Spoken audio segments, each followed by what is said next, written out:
Haleluya. Shalom Bapak Ibu Saudara-saudari yang berada di rumah atau dimanapun saudara berada. Saya percaya kita semua pada saat hari ini menikmati kehadiran Tuhan. Saya percaya kita semua dalam sukacita dari Tuhan Yesus. Kita akan memulaikan ibadah pada hari ini. Dan sebelum kita mulai, kita akan berdoa mengucap syukur untuk setiap berkat yang Tuhan selalu berikan bagi kehidupan kita. Kita satu dalam doa, kita berdoa.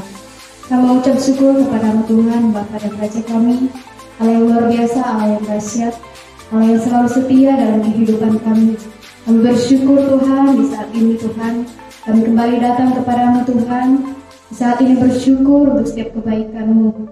Tuhan Yesus, di saat ini Tuhan, lewat ibadah ini Tuhan, kami bersyukur karena Engkau hadir, kami percaya Engkau telah hadir dalam ibadah kami.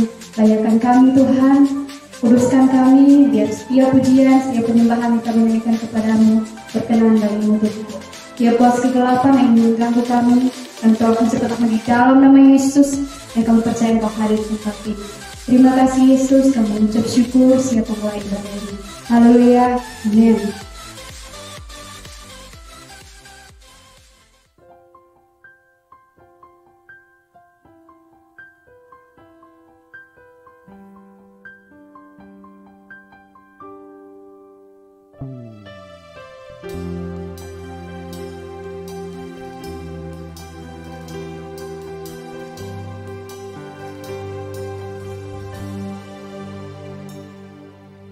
Kau hiasi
lebih dahsyat dari segala.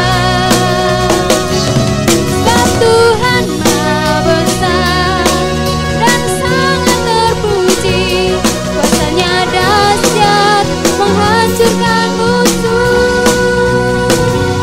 Kuasanya dahsyat, dahsyat, dahsyat, hancurkan musuh.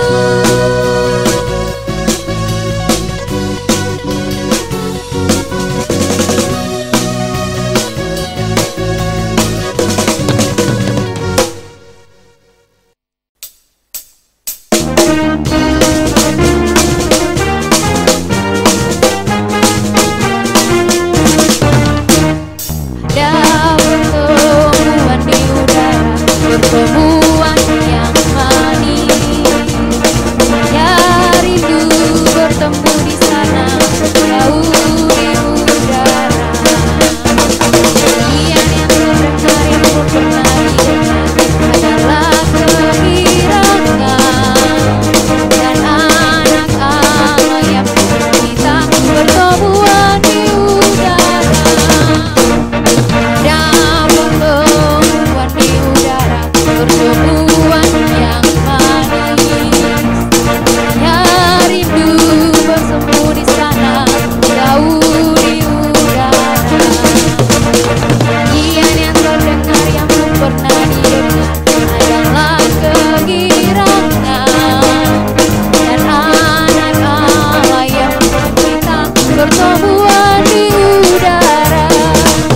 Kalau bunyi sangkakala, kalau bunyi sangkakala, kalau bunyi sangkakala, kalau bunyi sangkakala ku ada.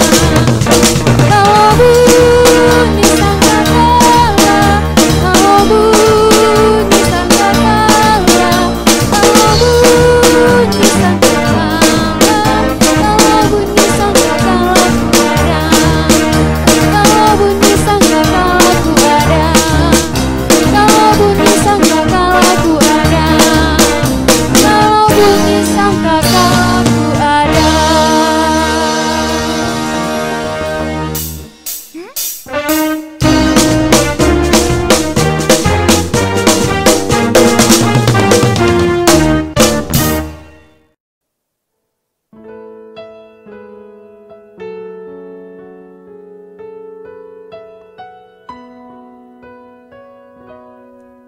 Hidupku menggenapi firman-Mu, tanda mujizat sertai tiap langkahku. Kau bersamaku di dalamku, jadi bukti kebesaran-Mu.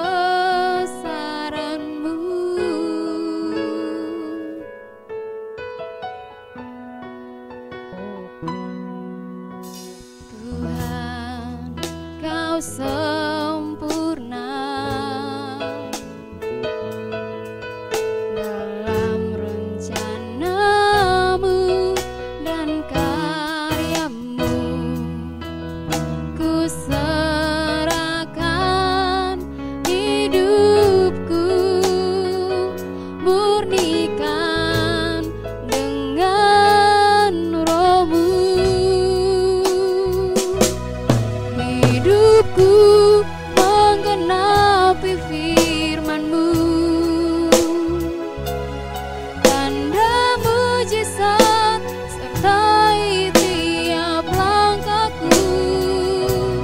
Kau bersamaku di dalamku, jadi bukti kebesaran-Mu. Hidupku menggenapi firman-Mu, tanda mujizat sertai tiap langkahku. Kau bersamaku di dalamku, jadi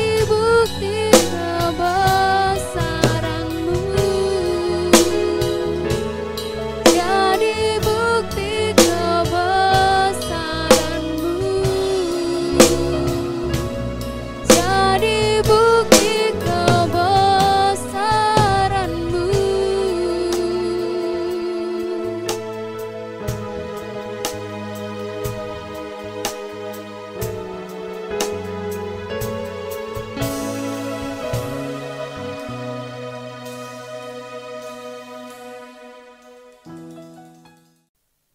Salam Bapak Ibu yang terkasih di dalam Tuhan, selamat hari Minggu, selamat kita berjumpa kembali dan beribadah di dalam Tuhan Yesus Kristus. Jika beberapa hari yang lalu kita merayakan hari kenaikan Tuhan Yesus ke surga, dan beberapa hari di depan ini kita menanti-nantikan pencurahan Roh Kudus. Nah, Bapak Ibu yang terkasih di dalam Tuhan, ketika Tuhan Yesus naik ke surga, Tuhan Yesus meninggalkan sebuah warisan. Warisan apakah itu? Mari kita buka di dalam Kisah Para Rasul 1 ayat yang ke-8. Tetapi kamu akan menerima kuasa kalau Roh Kudus turun ke atas kamu, dan kamu akan menjadi saksiku di Yerusalem dan di seluruh Yudea dan Samaria dan sampai ke ujung bumi. Warisan apakah yang Tuhan Yesus tinggalkan bagi kita orang-orang percaya? Warisan itu adalah warisan kuasa. Kita diberikan kuasa oleh Tuhan melalui Roh Kudus-Nya. Kuasa ini tidak berasal dari dalam diri kita sendiri atau dari diri manusia sendiri, karena Alkitab tadi mencatat kamu akan menerima kuasa kalau Roh Kudus turun ke atas kamu. Nah, kita akan melihat bagaimana proses penerimaan kuasa ini secara berurutan. Bapak, Ibu, Saudara yang terkasih di dalam Tuhan, semua didahului dengan hati yang percaya, hati para murid, para rasul yang percaya kepada janji Tuhan tentang Roh Kudus. Seperti kita semua tahu, waktu Yesus bangkit dari antara orang mati, kemudian menampakkan diri kepada para murid-Nya.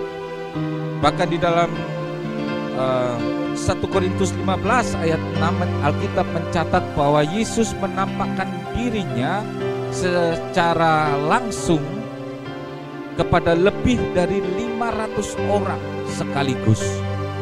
Dan di sana Tuhan memberikan janji tentang Roh Kudus.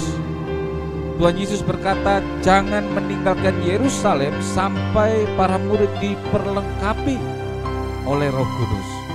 Nah, kemudian Alkitab mencatat, sekalipun tadi Tuhan menampakkan diri kepada lebih dari 500 orang, namun di dalam Kisah Para Rasul pertama ayat yang ke-15 Alkitab mencatat kira-kira hanya 120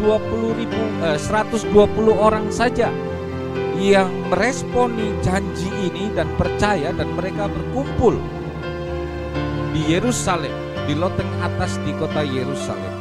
Kira-kira 120 orang. Mereka ini adalah yang percaya, para murid yang percaya terhadap janji Tuhan. Jadi Bapak Ibu yang terkasih di dalam Tuhan, untuk kita menerima kuasa dari Roh Kudus, yang pertama-tama kita harus memiliki sikap hati yang percaya bahwa janji tentang Roh Kudus itu bagi saya dan saudara, bukan hanya bagi para rasul, tetapi juga bagi kita hari ini.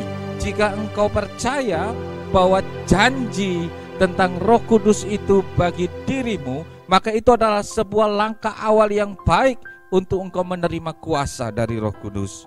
Kemudian Alkitab mencatat, Bapak Ibu yang terkasih di dalam Tuhan, setelah mereka percaya, mereka berkumpul di loteng di Yerusalem, dan ayat tadi mengatakan kamu akan menerima kuasa kalau Roh Kudus turun ke atas kamu. Mari kita melihat kata ini, turun ke atas kamu. Dalam teks asli menggunakan kata epeltontos dan juga eperkomai, yang memiliki pengertian bahwa Roh Kudus itu datang, turun, tapi tidak sekedar datang atau turun, tapi juga merubah, mempengaruhi. Jadi Bapak Ibu yang terkasih di dalam Tuhan, ketika dikatakan bahwa kamu akan menerima kamu akan menerima kuasa kalau Roh Kudus turun ke atas kamu. Kata Roh Kudus turun ke atas kamu, dia tidak hanya sebatas turun atau datang, tetapi di dalam teks asli ini juga menunjukkan bahwa Roh Kudus itu merubah, mempengaruhi dan merubah hidup orang. Artinya bahwa Roh Kudus tidak, waktu orang percaya kepada Roh Kudus, mereka terbuka hatinya kepada pekerjaan Roh Kudus, dan kemudian Roh Kudus datang di dalam hidupnya. Roh Kudus tidak sekedar datang begitu saja, tetapi Roh Kudus datang, Roh Kudus mempengaruhi, dan Roh Kudus merubah hidup orang itu.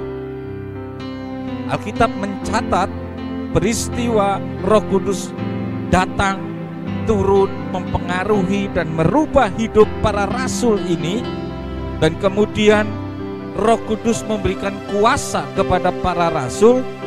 Alkitab mencatat peristiwa ini sebagai peristiwa pencurahan Roh Kudus, di mana kemudian para rasul mengalami baptisan Roh Kudus dengan bukti fisik awalnya berbahasa dalam lidah asing, atau kita lebih akrab mengenalnya sebagai bahasa roh. Jadi Bapak Ibu yang terkasih di dalam Tuhan, kita lihat bahwa ini sebuah peristiwa, ini adalah sebuah proses, sebuah rangkaian yang tidak bisa diputus, sebuah satu kesatuan peristiwa, sebuah proses yang diawali dengan hati yang percaya oleh para rasul. Mereka percaya kepada janji Tuhan, mereka terbuka terhadap pekerjaan Roh Kudus, dan setelah itu kemudian Roh Kudus datang, Roh Kudus turun, Roh Kudus mempengaruhi hidup mereka, Roh Kudus mengubahkan hidup mereka. Dan kemudian para rasul mengalami baptisan Roh Kudus atau berbahasa roh sebagai bukti fisik awal. Dan kemudian kita melihat bahwa setelah mengalami baptisan Roh Kudus,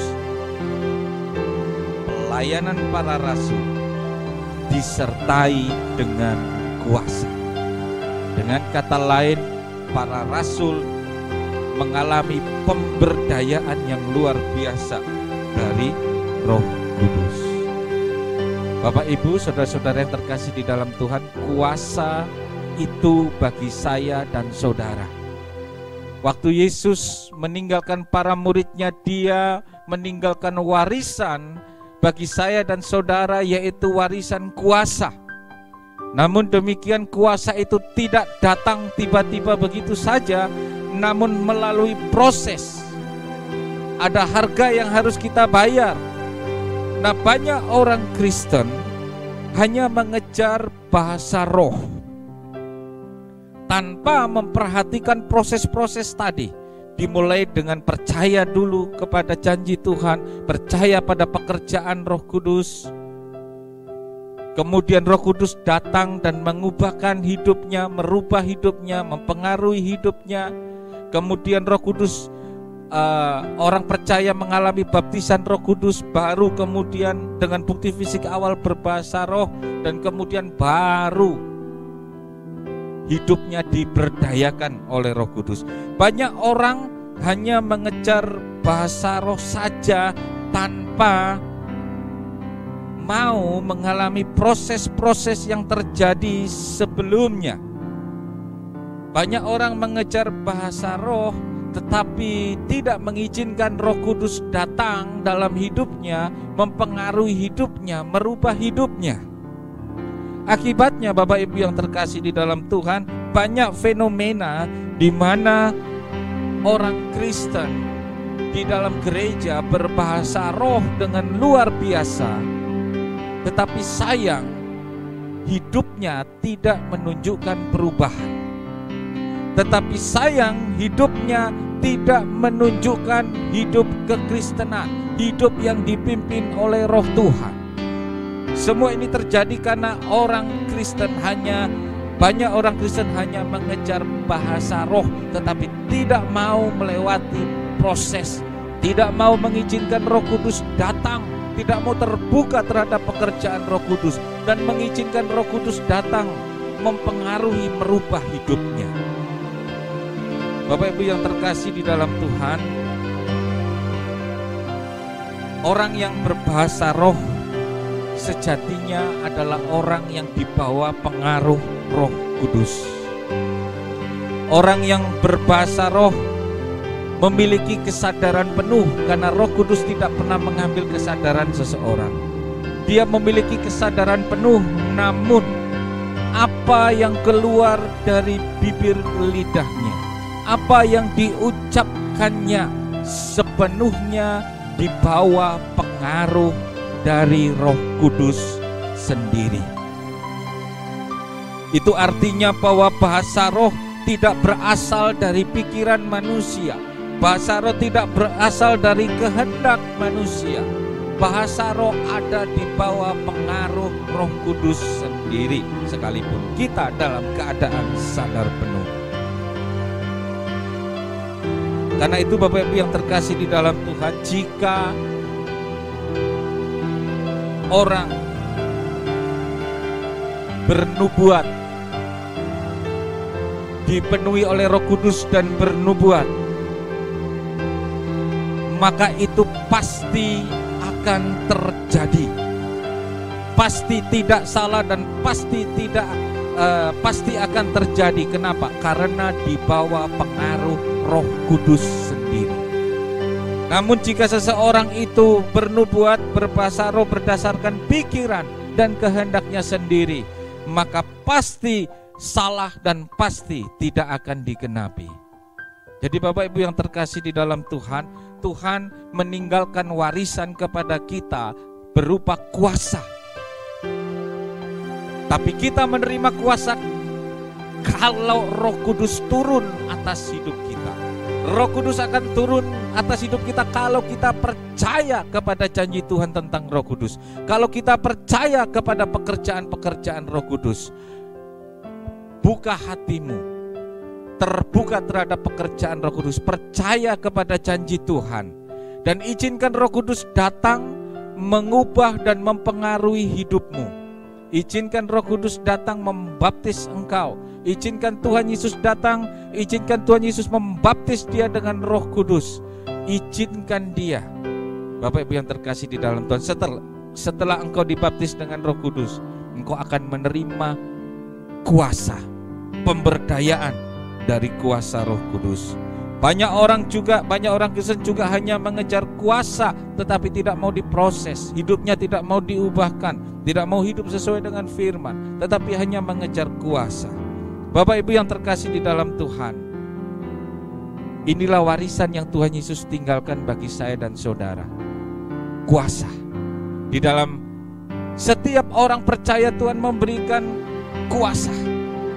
Namun demikian Bapak Ibu, untuk menerima kuasa itu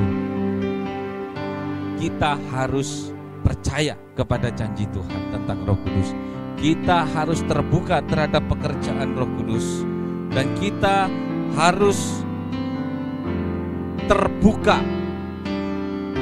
Kita menerima baptisan Roh Kudus, kemudian kita menerima pemberdayaan dari Roh Kudus. Dan setelah kita menerima pemberdayaan dari Roh Kudus, kita dibaptiskan dengan Roh Kudus, dengan bukti fisik awalnya adalah berbahasa roh. Maka tidak berhenti di situ, tetapi kita harus bersedia untuk melakukan maksud dan tujuan dari Allah. Karena pemberian kuasa ini memiliki maksud dan tujuan. Maksud dan tujuannya adalah di dalam ayat yang tadi. Tetapi kamu akan menerima kuasa kalau Roh Kudus turun ke atas kamu, dan kamu akan menjadi saksiku di Yerusalem dan di seluruh Yudea dan Samaria dan sampai ke ujung bumi. Tujuan pemberian kuasa ini, tujuan dari baptisan Roh Kudus ini adalah supaya kita menjadi saksi. Baptisan Roh Kudus, bahasa roh, bukan dibuat atau bukan dengan tujuan untuk menunjukkan tingkat rohani seseorang, untuk menunjukkan bahwa orang yang berbahasa roh lebih rohani dari orang yang lain. Bukan untuk itu tujuannya, tetapi tujuannya untuk memberdayakan seseorang untuk melayani. Tentu kita ingat Petrus. Bagaimana Petrus setelah Tuhan Yesus ditangkap, dia menyangkal Tuhan Yesus. Tapi setelah peristiwa pencurahan Roh Kudus, bagaimana Roh Kudus mengubahkan hidup Petrus. Dia berdiri dan kemudian dia berkhotbah dan dia diurapi oleh Roh Kudus dan 3.000 orang bertobat. Saudara-saudara yang terkasih di dalam Tuhan, ada perubahan yang luar biasa. Inilah tujuan dari pemberian kuasa itu. Bapak Ibu yang terkasih di dalam Tuhan, kita hidup di akhir zaman. Tuhan memberikan warisan kepada saya dan saudara, yaitu warisan kuasa. Mari kita terbuka dengan pekerjaan Roh Kudus. Hari ini jika ada di antara saudara yang belum mengalami baptisan Roh Kudus, minta kepada Tuhan. Terbuka dengan pekerjaan Roh Kudus, minta baptisan itu dari Tuhan. Dan kemudian setelah engkau dibaptis dengan Roh Kudus, pergunakan itu untuk melayani, menjadi saksi. Menjadi saksi artinya saksi itu seseorang yang melihat dengan mata kepala sendiri apa yang dialami, melihat dengan mata kepala sendiri sesuatu, ya, apa yang dia dengar sendiri, apa yang dia rasa sendiri, apa yang dia lihat sendiri. Saudara, karena itu menjadi saksi itu sesuatu yang mudah, karena itu sesuatu yang kita alami sendiri. Dan kita bercerita kepada orang mengenai apa yang kita alami berkaitan dengan Tuhan Yesus. Dan Roh Kudus yang akan memberdayakan saudara. Puji Tuhan, inilah kebenaran firman Tuhan hari ini bagi saya dan saudara. Kita akan berdoa. Dan saudara-saudara yang berada di rumah, jika engkau merindukan kuasa ini, miliki hati yang terbuka. Sementara melihat video ini, izinkan Roh Kudus bekerja di dalam hatimu. Terbukalah terhadap pekerjaannya. Buka hatimu dan Roh Kudus akan datang. Roh Kudus akan mengubah hidupmu dan Roh Kudus, engkau akan dibaptiskan oleh Roh Kudus. Mari kita tunduk kepala, kita berdoa. Bapa Surgawi, hamba sangat terbatas di dalam menyampaikan firman Tuhan ini. Terima kasih buat warisan yang engkau berikan kepada kami. Terima kasih buat peninggalan yang engkau berikan kepada kami. Engkau memberikan kuasa kepada setiap orang percaya. Namun demikian kuasa itu tidak secara otomatis datang begitu saja. Kami harus terbuka terhadap pekerjaan Roh Kudus. Kami harus percaya kepada pekerjaan Roh Kudus. Karena itu Bapa, hamba berdoa, biarlah setiap orang yang melihat video ini, hati mereka terbuka terhadap pekerjaan Roh Kudus. Mereka percaya kepada pekerjaan Roh Kudus. Dan saat ini juga mereka yang percaya dan terbuka itu, Roh Kudus engkau jamah mereka, engkau datang pada setiap hati. Engkau datang, engkau merubah, engkau mempengaruhi hidup mereka, memperbarui hidup mereka. Dan hamba berdoa, Tuhan Yesus, baptislah mereka dengan baptisan Roh Kudus. Dan biarlah mereka disertai Tuhan dengan kuasa. Dan biarlah setelah mereka disertai dengan kuasa, mereka boleh melayani Tuhan, mereka boleh bersaksi dimanapun mereka berada. Karena ada begitu banyak orang di sekitar mereka yang yang rindu kabar baik tentang Tuhan, yang rindu mendengarkan kabar baik, kabar sukacita dari Tuhan. Engkau pakai setiap orang, pakai setiap jemaat Tuhan yang melihat video ini. Kau baptis mereka dengan Roh Kudus, sertai mereka dengan kuasa. Biarlah setelah mereka mendengarkan video khotbah ini, ibadah ini, mereka boleh bersaksi tentang Tuhan dan mereka disertai oleh kuasa Tuhan. Terima kasih Bapa, terima kasih meteraikan firman Tuhan ini. Hamba juga berdoa buat bangsa dan negara kami yang ada di tengah-tengah pandemik ini. Tuhan, Engkau berkati Bapak Presiden, Engkau berkati para pimpinan bangsa dan negara ini. Engkau berikan hikmat akal budi sehingga boleh membawa bangsa ini keluar dari pandemik. Kami juga berdoa menyerahkan para tenaga kesehatan, para aparat keamanan, tentara, polisi, mereka yang ada di garis depan di dalam penanganan pandemik ini. Engkau berkati, Engkau tutup bungkus mereka dengan kuasa darah-Mu. Hamba berdoa bagi semua rakyat bangsa Indonesia. Biarlah kami memiliki hati, memiliki telinga yang dengar-dengaran kepada pemerintah, untuk kami melakukan semua nasihat pemerintah sehingga pandemik ini segera berlalu. Terima kasih Bapak, berkati jemaat Tuhan dimanapun mereka berada. Yang sakit Tuhan sembuhkan, yang kekurangan Tuhan cukupkan, yang hilang pengharapan biarlah mereka memperoleh kembali pengharapan di dalam Tuhan. Terima kasih Tuhan Yesus. Hamba berdoa di dalam nama Tuhan Yesus Kristus. Amin.